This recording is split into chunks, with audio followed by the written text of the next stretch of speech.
심우정이라는 사람이 굉장히 악질적으로 일부러 윤석열하고 뭘 하고 있다 이런 자꾸 느낌이 들어요. 그러니까 저도 이제 그것 때문에 그런 건데 물론 추정인데. 아까 좀 딴 생각을 하는 네. 사람이에요. 왜냐면 이제 야 이럴 때 좀 김종욱의 탄탄 TV를 뭐 광고를 해야겠다 이 생각이 네, 들어서 갑자기 했던 건데 네. 핵심적으로는요. 심우정 그러니까 검찰 그러니까 심우정의 검찰은 12월 4일 이전과 12월 4일 이후가 있다.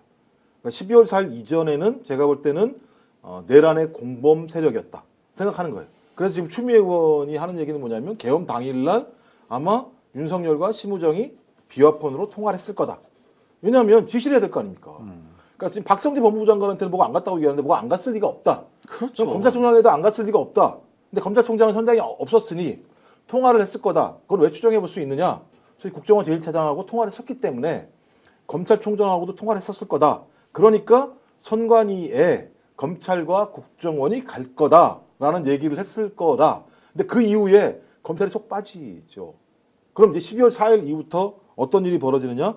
이 사태를 해결해야 되는 중요한 복무자가 되는 거죠. 그래서 12월 4일 날 소위 이 김주현, 그다음에 박성재, 이상민, 그다음에 이완 뭐 이완규요. 이완규 네, 검사 출신. 이 네 명이 모이면서부터 제가 볼 땐 김주현을 중심으로 하는 소위 내란 이후에 자기들의 범죄를 감추거나 아니면 어떤 형태로든지 윤석열의 상황들을 개선할 수 있는 전체적인 방향을 잡았을 거다. 전 그 중에 하나가 뭐냐면 수사권 논쟁이라고 봐요.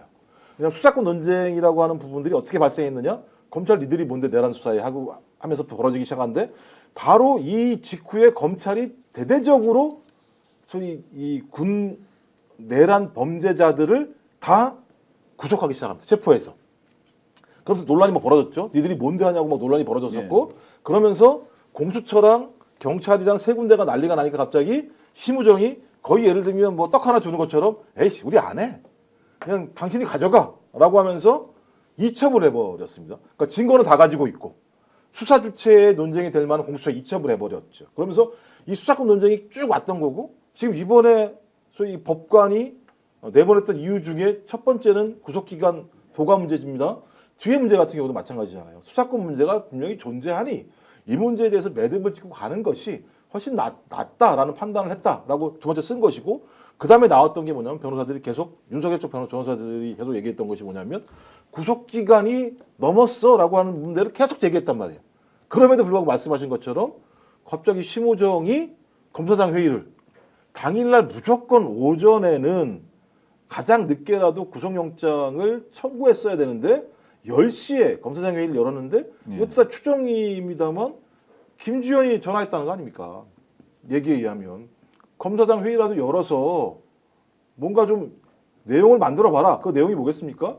불구속 수사를 해라 라는 입장이었을 것이고 또 하나는 계속 붙잡아두고 있어. 시간 문제와 관련해서 나중에 이게 논란이 될 수 있으니까 라고 두 가지였을 것 같은데 실제로 그 회의에서 일부 같은 경우가 그런 얘기를 했다는 거잖아요. 불구속 수사를 해야 된다는 얘기도 했었고 또 어떤 사람은 야 이거 우리 계속 회의하면 나중에 구속영장 청구 문제와 관련해서 구속기간 도가 문제가 있을 수 있다는 얘기를 누가 했다는 것이 지금 흘러나오는 상황 아니겠습니까? 저 그렇다면 이건 기획이다. 기획이라고 볼 가능성이 매우 높다. 여러 가지 추정 상황들을 보게 되면 그럼 이건 거대한 보수 법조 카르텔 거기에 제가 볼 때 김주현이라고 민정수석 이란 사람을 중심으로 하는 이 네트워크들이 벌어져서 요소마다 그런 작업들을 했는데 그게 주기현 판사라고 하는 소위 이 결정문 인용문과 관련해서 처음으로 성공한 게 아닌가라고 우리가 추정해 보는 것. 제가 또 오히려 매우 합리적이며 객관적이라고 생각이 드는 거죠. 이런 부분 자체가. 주기현 판사의 그 결정문 있지 않습니까? 그걸 자세히 뜯어보면요, 딱 이렇게 돼 있습니다. 뭐라냐면은 수사권 관련해 가지고 있냐 없냐에 대해서 약간의 논란이 있으니 이 문제를 먼저 정확하게 짚고 매듭 짓고 그다음에 본안 심리를 들어가는 게 좋겠다. 딱 이렇게 정확히 써 있습니다. 근데 자기가 판단도 안 했잖아요. 그러니까 자기가 맞다 틀렸다 판단 안 합니다. 그러니까 자기가 판단하기 도저히 안 된다. 그러니까 이거는 고등법원이나 대법원에서 딱 판결을 지어줘 가지고 아 이거는 있다 없다를 갖다 해가지고 우리가 확정을 받은 다음에 이 재판을 하는 게 좋겠다 이렇게 이야기했거든요. 그러면은 여기 이 사람 말에는 즉시 항고를 해달라는 겁니다. 그래야지 이게 고등법원 대법원으로 올라가지 않습니까? 그런데 이 판사의 판결문도 안 따른 거예요. 심우정 총장은요. 안 그렇습니까? 1심 판사가 나는 이거 잘 모르겠는데 논란이 있으니까 판례를 형성하려면 저 고등법원 대법원까지 가야 되니까 거기 가가지고 이거를 정확하게 매듭 지어 주시오라고 했는데 검찰총장이 매듭 지어 주시오? 몰라 나는 그거 못 들었어. 그리고 딱 풀어주는 겁니다. 얼마나 우리 국민들이나 이 소위 한 자리 한다는 사람들이 우습게 보는 겁니까? 12월 4일도 보세요. 그 네 명이 모였습니다. 민정수석, 법무장관, 그다음에 행안장관, 법제처장이 모였습니다. 뭐라고 그랬습니까? 처음 국회 나와가지고 그동안 미뤄왔던 침범을 한다고요? 신놈들이죠. 어느 정신 나간 사람이 계엄 다음 날 그동안 그 몰아왔던 저 침범 모임을 합니까? 이거는 국민을 바보로 보는 게 아니고요. 스스로 우리 네 명은 악질 네 명이요 이렇게 말하는 거하고 똑같습니다. 아니, 그리고요, 저는 그러니까 판사는 검사 동일체가 아닙니다만 일단 그 검찰이 김영현을 비롯한 많은 사람들에 대해서 영장을 법원에 청구했잖아요. 따박따박 다 밟아줬잖아요. 예. 그럼 거기에는 예를 들면 수사권 논쟁이 없습니까? 있죠. 논쟁은 다 해결하죠. 근데 법원이 네, 아니야 그렇죠. 상관없어. 니네들 수사권 있으니까 예를 들면 이거 인지해가지고 수사하게 되면 그래 그렇게 수사할 수 있어라고 법원이 한 명도 아니고요 10명을 따박따박 영장 청구에 대해서 발부해줬던 거예요. 근데 그렇죠. 주기현 판사라는 사람이 자기가 뭐라고 판사들이 이렇게 다 결정했을 때에는 나름대로 자기들이 그 판사들은 이 법률을 안 보고 판단했겠습니까? 근데 자기만 유독 이거 문제가 있는 것 같은데 상급 법원에서 판단 받아야 될 것 같은데 그럼 다른 판사들 같은 경우 그렇기 때문에 이 수사 또 누가 하고 있습니까? 여기서 하고 있는 거잖아요. 이 재판부에서. 그렇죠. 그러니까 제가 볼 때 이거는 윤석열에게만 아주 특혜를 준 행위에 대해서 지규현 판사가 다른 내란 범죄자들과는 다르게 다뤘다. 그렇다면 이건 소위 지규현 판사라는 사람이 뭐 인권 문제나 또 수사권 문제의 논쟁을 가지고 이렇게 해줬다라고 보기에는 제가 볼 때 상식적이지 않다는 거예요.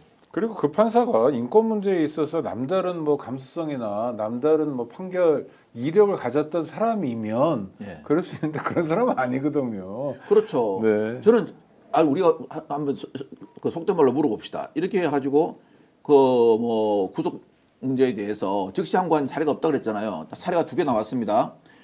의정부에 실제 그 게임 산업 관련 법률위반, 즉 쉬운 말로 오락실입니다. 불법 오락실.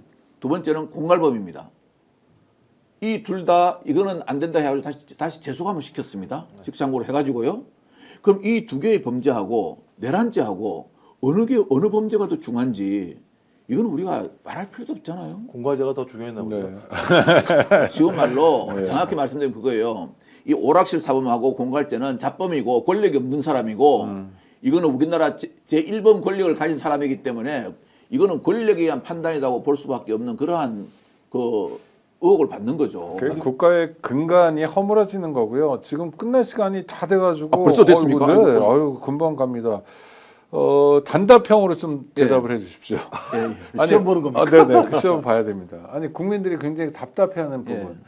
윤석열 구속 취소 때문에 탄핵 심판에 영향을 받을 거다, 안 좋은 영향을 미칠 거다라는 우려 어떻게 생각하십니까? 저는 노입니다. 노. 네. 노고 그러셨죠? 머스트입니다. 해서는 안 됩니다. 네. 이 나라 법치국가입니다. 그 다음에 13일 내일 감사원장과 서울중앙지검장 등 검사 3명에 대한 탄핵 심판 선고가 있잖아요. 예. 이 결과가 윤석열 탄핵 심판에 영향을 미칠 거다. No. 저는 조금 미치지 않겠다 생각합니다. 네, 그건 어떤 의미인가요?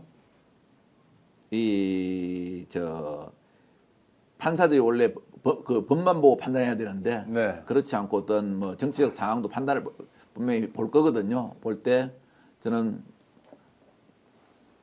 그 큰 잘못을 단죄하기 위한 처음에 어떠한 사전 빌드업이라고 생각하시는 거죠? 그런 게 있지 않을까라고 생각합니다. 감사원장은 탄핵 인용을 안 해주면서 이렇게 구구 세력들 좀 색깔리게 봤지 우리 헌법재판관들이 꼭 그런 건 아니야라고 해놓고 그 다음날 윤석열을 탄핵하는 정무적 판단. 이거 그러면 안 되는데. 아까 이제 정무적 무조건 판단도 할수 우리는 있다. 탄핵 인용하는 사람들이 아니야. 그렇죠. 이런 빌드업이란 말씀이신 거죠. 예. 네. 그러니까 결론적으로 다시 단답형. 윤석열 탄핵 물 건너갔다. 노. 네? 그러니까- 뭐가 물이 어디 또 건너갈 물이 어디 있습니까? 아 탄핵 물 건너갔죠 인용으로. 인용으로 물 건너갔다.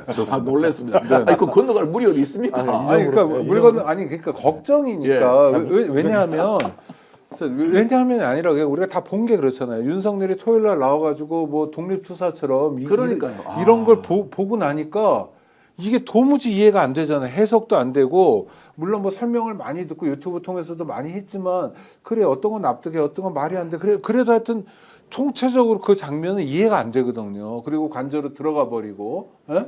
게다가 뭐 권성동이 불러 권영세 불러 이래가지고 뭐 그동안 당을 잘해서 고맙다는 둥 직무정지된 친구가 마치 현직 대통령 직무가 있는 것처럼 그렇게 굴고 뭐 이런 상황에서 별 걱정이 다 생기는 거